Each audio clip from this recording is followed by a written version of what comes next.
जय श्री कृष्णा। राधे राधे सभी लोगों को। आज के ब्लॉग में मेरे आप लोगों का स्वागत है। आप लोग कैसे हैं ज़रूर बताइए। जैसे कि आज मैंने कम्युनिटी डाली थी, कम्युनिटी में पूछा था कितने लोगों को मेरे ब्लॉग का इंतज़ार रहेगा। काफ़ी टाइम बाद ब्लॉग बना रहे हैं। तबीयत सही नहीं थी इसलिए ब्लॉग नहीं बन रहे थे। अब तबीयत थोड़ी सही है तो सोचे ब्लॉग बना लें, ज़रूरी है आप तक प्रभु की लीला पहुंचाने के लिए। मैंने बोला था कि आपको एक लीला ज़रूर पहुंचाएंगे आप तक, वही आज हम एक लीला लेके आप तक आ गए। आज सुदामा जी से मिलती जुलती कहानी है। लीला में जो ईश्वरदास जी थे भगवान के भक्त, उनके 4 पुत्र थे और वो बहुत गरीब थे। उनके पास खाने तक के लिए नहीं था।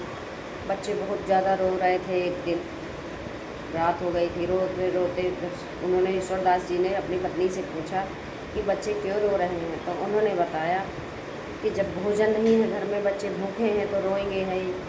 ईश्वरदास जी ने उन्हें अपने गोद में लिटा लिया और झूठी मूठी आग जलाकर चूल्हे पर और कढ़ाई रख दी, उसमें पानी डाल दिया और ऐसे ही सामान वैसे ही डाल दिया। बोल दिए बच्चों से कि बच्चों दाल पक रही है, अभी आप आओ मेरे गोदी में लेट जाओ, जब तक दाल बन रही है फिर भोजन करेंगे। बच्चे बेचारे छोटे छोटे थे, सब लोग आके गोदी में लेट गए। भगवान ईश्वरदास जी ने उन्हें लेटा लिया और इसी तरह धीरे धीरे बच्चे सोने लगे। तो पत्नी ने ईश्वरदास जी से बोला कि आप ऐसा क्यों नहीं करते, प्रभु की भक्ति के लिए आप क्यों नहीं प्रभु से मांगते हैं कि हमें 10 अंश हम प्रभु की भक्ति में लगाएंगे और जो बचेगा वो खाने के लिए लगाएंगे। उनसे कहिए कि भक्ति के मुझे भक्ति करने से प्रभु आप मुझे खाना दें, अन्न दे, धन दे, दौलत दे। यही माँ कहने लगी पत्नी ईश्वरदास जी से। ईश्वरदास जी गुस्सा हो गए, नाराज होकर बोले नहीं ऐसा नहीं, मैं मांगूंगा भक्ति से। मैं भगवान को क्यों मांगने लगा, क्यों कहूँगा भगवान से भक्ति के कारण मुझे धन दौलत दो, मैं ऐसा बिल्कुल नहीं कहूँगा।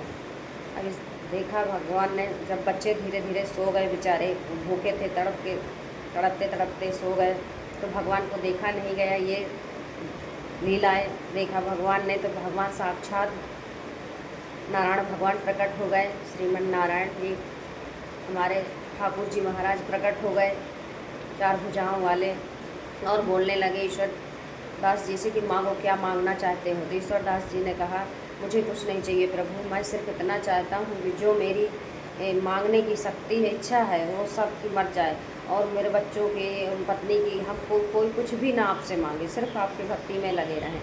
तो भगवान ईश्वरदास की बातें सुनकर बहुत प्रसन्न हो गए, उन्हें संतोष। फिर उन्होंने स्वयं चूल्हे पर बैठ के भगवान ने खिचड़ी बनाई अपने हाथों से और सभी लोगों को पवाया। बड़े प्रेम से प्रसाद पा के सभी लोग इतने खुश हो गए कि बहुत ज़्यादा। और प्रभु इतने भक्ति में मतलब उनकी खुश हो गए कि उन्हें वहाँ बैकुंठ धाम सभी लोगों को लेके चले गए। ईश्वरदास जी, उनकी पत्नी, बच्चे सभी को लेकर श्रीमन नारायण जी हमारे ठाकुर जी महाराज लेकर बैकुंठ धाम को सभी लोगों को चले गए। जो उनकी भक्ति भाव करता है भगवान स्वयं साक्षात प्रकट हो जाते हैं और उनकी ज़रूर सुनते हैं। इसलिए भक्ति में लगे रहिए। जो भी भक्ति भाव सच्चे मन से करता है भगवान श्रीमन नारायण जरूर सुनते हैं। ठाकुर जी महाराज, आज का हमारा बस यही कहानी का उद्देश्य था कि श्रीमन नारायण भगवान की कहानी जो सल सच्चे हृदय से करता है भगवान उसको ज़रूर सुनते हैं। आज मेरा छोटा सा ब्लॉग है जो आप लोग देखिए, कमेंट करिए, लाइक करिए। राधे राधे सभी लोगों को।